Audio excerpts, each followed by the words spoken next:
Welcome to My Hometown, the program that explores clubs, organizations, businesses, and issues across Nassau and Suffolk counties and sheds light on the different towns that are making a difference. Hello and welcome to My Hometown.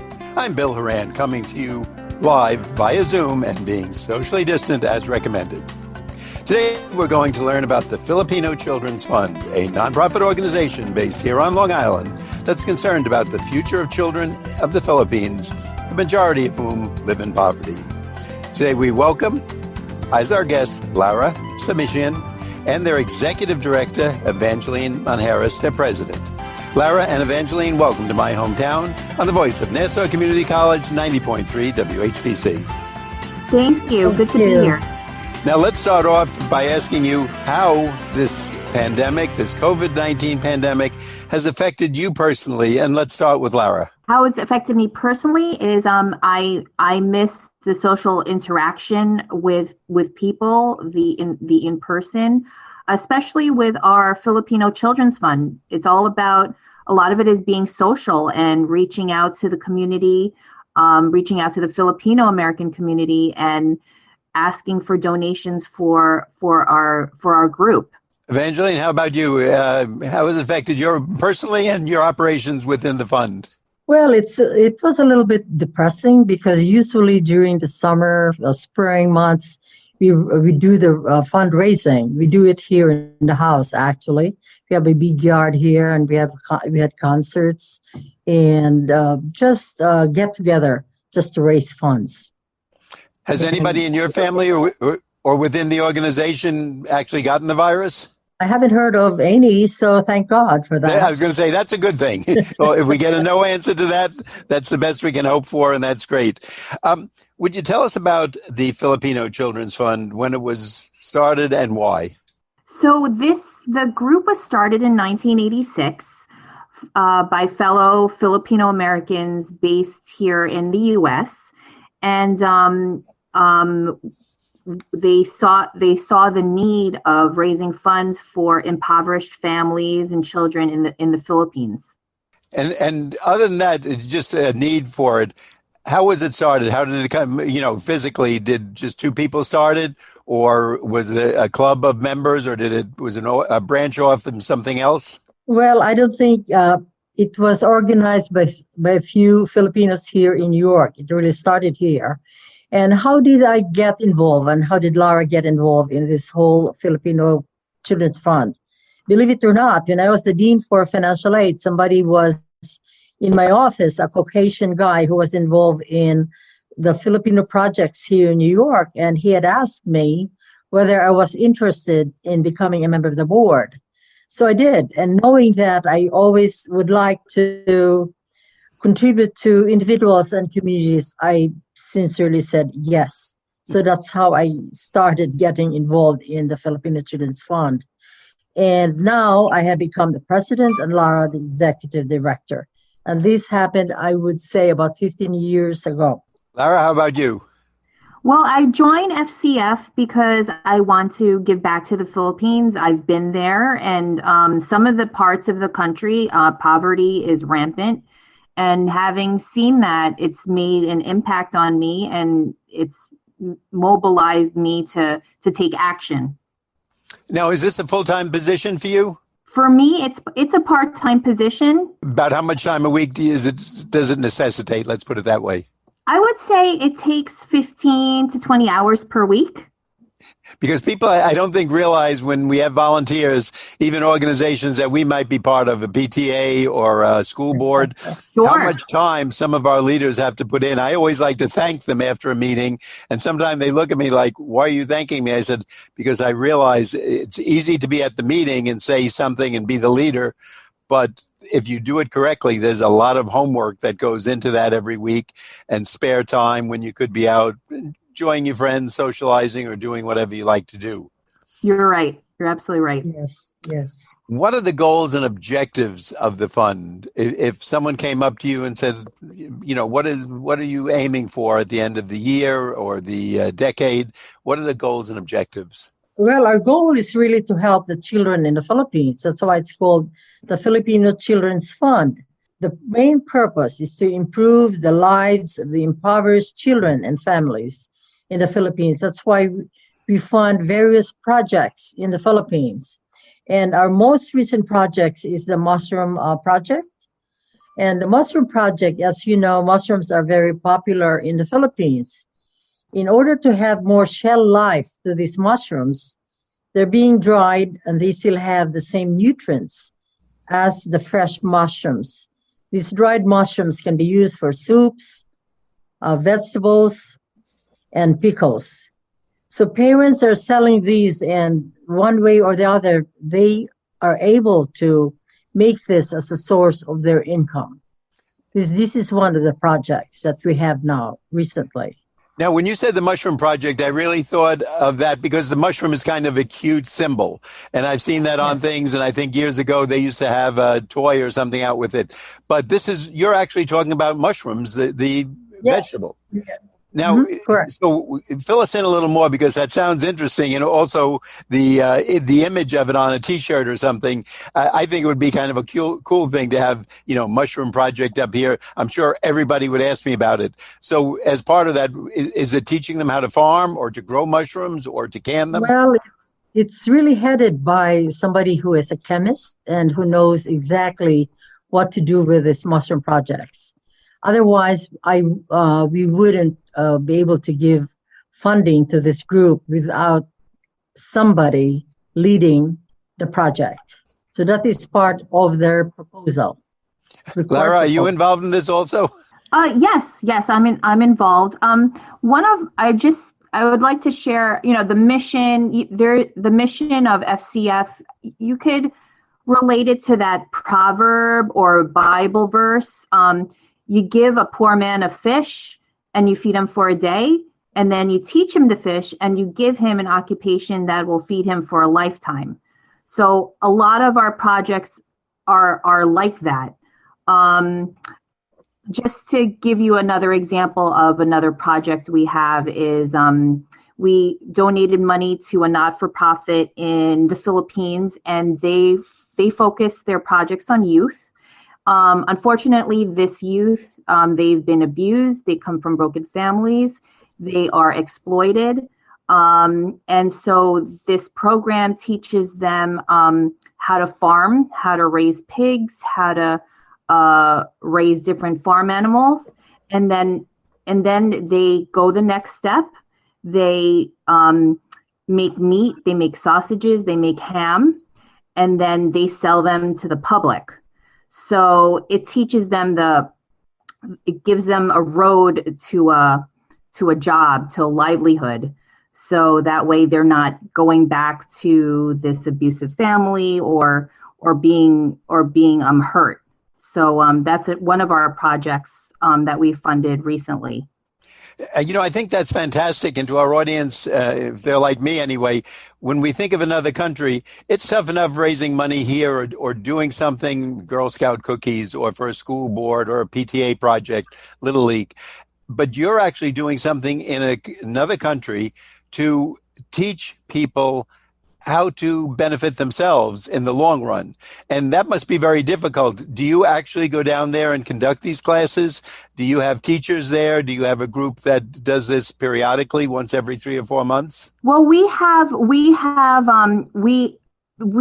either seek out these organizations who conduct these projects, or these not-for-profits reach out to us. They have the infrastructure to do the training and the building for these youth, and we grant them the funds to carry out the project. And we do have some board members who actually do visit the Philippines, and they do site visits at these organizations. So there, sometimes our board members do go out to the organizations. Evangeline, are you involved in this part of the operation?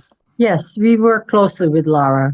Have you had the opportunity to go and visit some of these activities? Yes, we did. We had another project in the Philippines, the coconut pie project, and we were there in the Philippines at that particular town.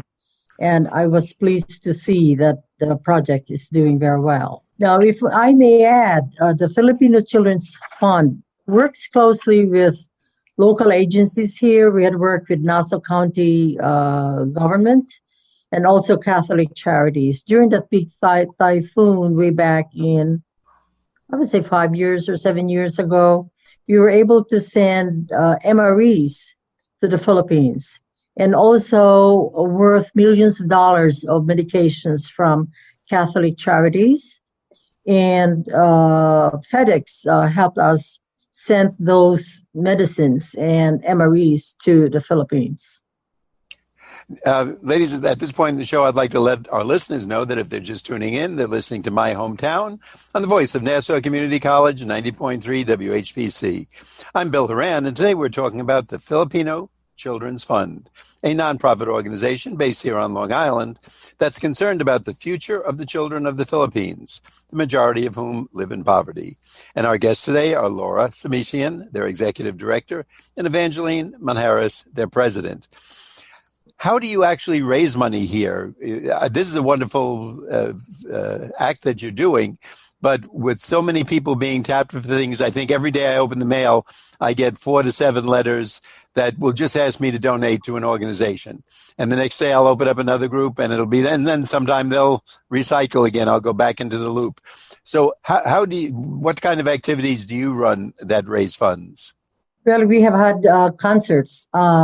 Luckily, we have a big space here in the house, and we have offered our area here to be the venue for the concerts. We don't like to, this is a lesson for us, we don't like to have big concerts in a big place like the one in the city. We experienced that it was more difficult for us to sell tickets. So tickets like $40, $50, they're easily to sell. So we have them in the house and we really produce money. It's not as big as we expected it to be, but there is money coming in. Lara also had prepared something in the Facebook and also in Amazon. So every month we are blessed that we have money coming in little by little, and it adds up.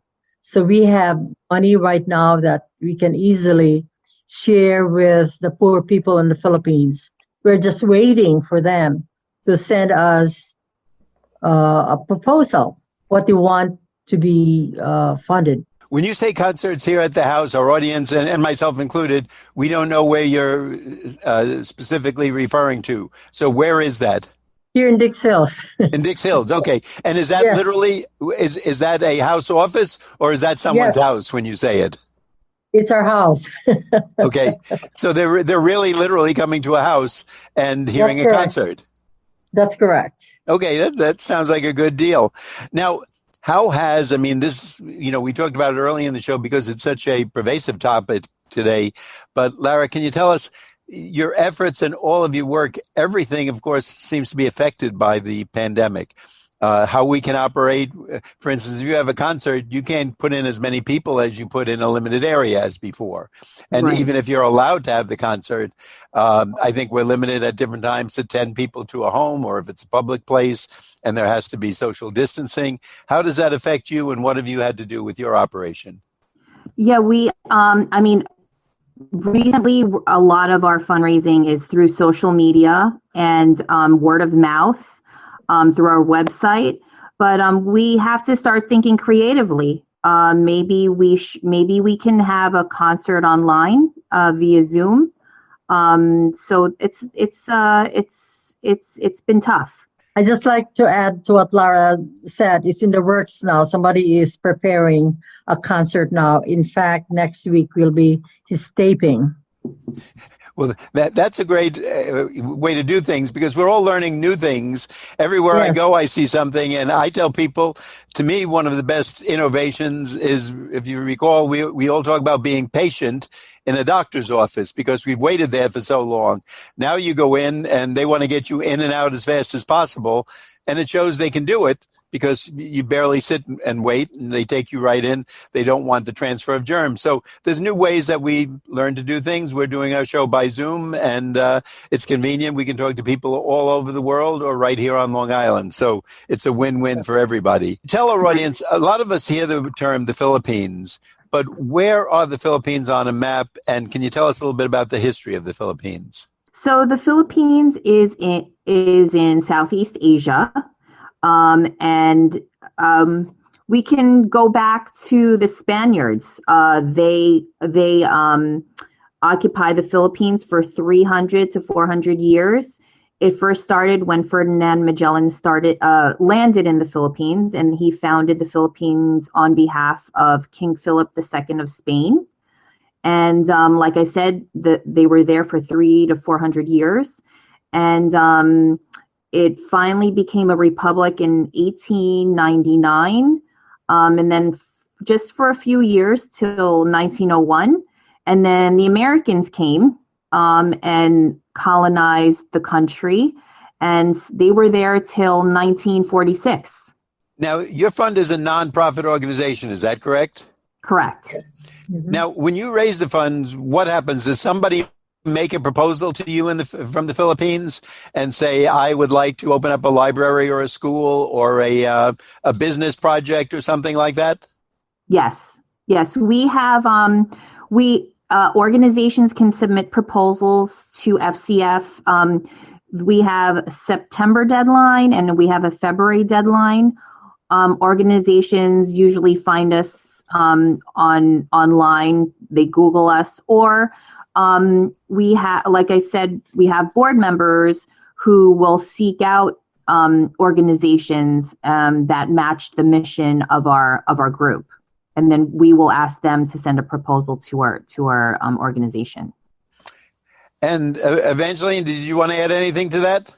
Yes, we are very blessed that we have friends and people around us who are helping us. And our contacts in the Philippines are very sensitive to what we're looking for. Now we're connected to Silliman University, Southern Christian College, University of the Philippines, and we have people there who know what our goals are. So their eyes and ears are open for what we need and what we can do for them. If someone would like to make a donation now, they're hearing this show and they're hearing you speak about the organization, how would they go about doing that? Is there a location? Is there a website? Anything you want to tell us? This is a free time. So our website is www.fcfinc.org. We have a PayPal link on our website. They can mail checks to Evangeline Manjares at her home. And that's 2 Winthrop Drive, Dix Hills, New York, 11746. Or they can go to our Facebook page, and there's more information there as well. And just if our audience isn't hearing it clearly, we want them to know it's called the Filipino Children's Fund. And when you say it by initials, that's F as in Frank, C as in Charlie, F as in Frank, FCF for Filipino Children's Fund. Correct. Yes. Okay. Obviously, everybody would like to have monetary donations, but is there any other part of your operation where they could donate something to that may be beneficial and we don't even know about it, whether it's clothing, a product, food, anything like that, even skills that someone may have? Is there anything you want to tell us about that? We can actually accept them if they're clean, and clean. I had an experience of collecting clothes in the past, and I don't think I'd like to do that again because I think some people are not too sensitive on what to give. So we're willing to do that, and we can send them to the poor children in the Philippines.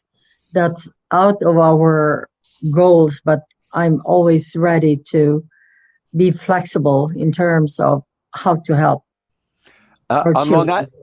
On Long Island, we have a lot of wonderful businesses that we hear about every week that are reaching out for organizations and genuinely trying to help. Do you work with any of the businesses, or if there's a business or an operation out there that would like to get involved, is there a way, whether it's putting up a container for donations or asking their clientele or inviting them to an event? We don't have any at the moment. None so far. Well, this is a good opportunity to start. After the show, Yes. maybe you and Lara get together and get some businesses going, because we're all fighting the battle. And I think everybody's a little more sensitive to things now because, as the saying goes, we're all in this together, right? Yeah. Correct. And it's very hard to collect clothing right now because of COVID. And that is interesting that, we need to be more sensitive to that. We cannot just accept anything at the moment. Well, I noticed my own church had recently said, instead of making physical donations, as you say, clothing or books or whatever, gift cards to major stores. And this allows people to purchase what they need, what they want, whether it's food, clothing, health items, pharmacy items, etc. So there's always a new way we come up with, and that's what innovation, and that's why we have good leaders like yourselves. Ladies, once again, I'd like to let our audience know that you're listening to My Hometown on the voice of Nassau Community College, 90.3 WHPC. I'm Bill Horan. Today we're talking about the Filipino Children's Fund, a nonprofit organization based here on Long Island that's concerned about the future of the children of the Philippines, the majority of whom live in poverty. Our guests today are Lara Ciamician, their executive director, and Evangeline Manjares, their president. Ladies, can you tell me some of the new challenges that you're facing with the pandemic, and just as history and life goes on in fundraising and in doing your project? One of the major challenges now is we're competing with getting funds from people in general, because a lot of the funds are going to the COVID pandemic right now. Most people are concentrated on that issue at this time. I would say that would be a major challenge for us right now. Evangeline? Well, the environment right now, it's different. We're all staying home, unlike in the past where you would see them personally and ask for donations or for some help, and we express what our needs are. It's all through Zoom, through all telephone calls. So that's a little challenging for us. Challenging for everybody, but hopefully some new and good things will come out of it. If we weren't in a pandemic, what types of events does your organization usually operate? Oh, by now we will be singing here in the backyard. We will have guests and friends around with music and dancing and collection of donations. That was always fun for us. It sounds like a fun place and a fun organization. Are there any annual events that a lot of people, like some groups have golf marathons? What is it? The polar bear jump in the ice cold water? We haven't thought about doing that, Bill. Now, I think maybe because I'm musical, that's why we are doing concerts. I see that, and you seem very happy when you talk about that. So the music must be a big part of the operation. Yes. I saw on your website that you offer life skills to the people in the Philippines, which again is a wonderful operation, because that's something that can continue. It's not just, in quote, a handout. Once you're not there, they can use these skills to enjoy life, be self-producing, etc. What are some of the life skills that you teach the people? Well, we have the organic rice project, and these are farmers that are being taught on how to raise rice in the farm. And there are agriculturists who are helping them how to do that. We had mentioned the meat processing project where a group, not-for-profit organization in the Philippines teaches the youth how to raise animals and turn them into meat, and sell them to the public. That's one livelihood project, self-help project. Yes. Let me ask you, as part of the Children's Fund, the Filipino Children's Fund, what is your best day like there? The best day, in other words, when you come home after working there and you say, I feel great, this was such a success, etc. Can you tell us about that? I think a best day is when we find a worthy project, and the board members approve the project, and we send our funds to the organization in the Philippines, and then a close second would be when we receive the progress reports from the organizations and they tell us how great their project is doing there and how it's flourishing and how many families we have touched. I would say that would be a great day for a group. I think so too. And I like what you picked out, because just to see progress in anything, we all love that. Obviously, the most visible is a race or something that we're in. But if it's like a sales contest or fundraising, when we can see some progress, we know we're moving the ball ahead. If someone listening today would like to volunteer and get involved, do you accept volunteers? If so, how would they go about that? Yes, we do accept volunteers. They can reach us. They can reach us through our website, or they can message us on our Facebook page, or they can email us directly. Well, that's easy enough. Are there any particular skills you're looking for in volunteers? Like some people are looking for people to go out there and do fundraising and business development. Others are looking for someone maybe like a really good teacher who can either teach a language or, as you said before, life skills. This is a chance for you to make a commercial out of it. So tell our audience, what are you looking for? There might be someone out there who's the exact person you're looking for. Well, we would like to have somebody who is caring and who understands what our needs are in the Philippines, and who is always willing to assist us in our projects, because our projects are always ongoing. Now, people who are working for the organization, are they literally working here on Long Island or in the United States, or are they going to the Philippines to work there? How does that work, just so they know? They're all here in around our area, from New Jersey, New York. Yeah, I think New Jersey and New York. So these are doctors, nurses, and a businesswoman, and mostly they are professionals. And we meet supposedly quarterly, but because of the COVID, we haven't really done that. So we hope to meet with them again soon. And thanks to Zoom, I guess everybody, yes, no matter where we are, we can always get around to people, trade our skills or show, yes, them. So if you think to our audience, if you think you have a skill or something that would be useful, get in touch with the Filipino Children's Fund. And again, tell us how we reach you. You can reach us through our website, www.fcfinc.org, or you can message us on our Facebook page. And it's Filipino Children's Fund on Facebook. Lara and Evangeline, we want to thank you for being with us today, and we want our audience to know that we've been speaking with Lara Ciamician, the Executive Director, and Evangeline Manjares, the President of the Long Island-based nonprofit organization, the Filipino Children's Fund. Good luck to you, and thank you so much for being with us today. It's a pleasure to be here.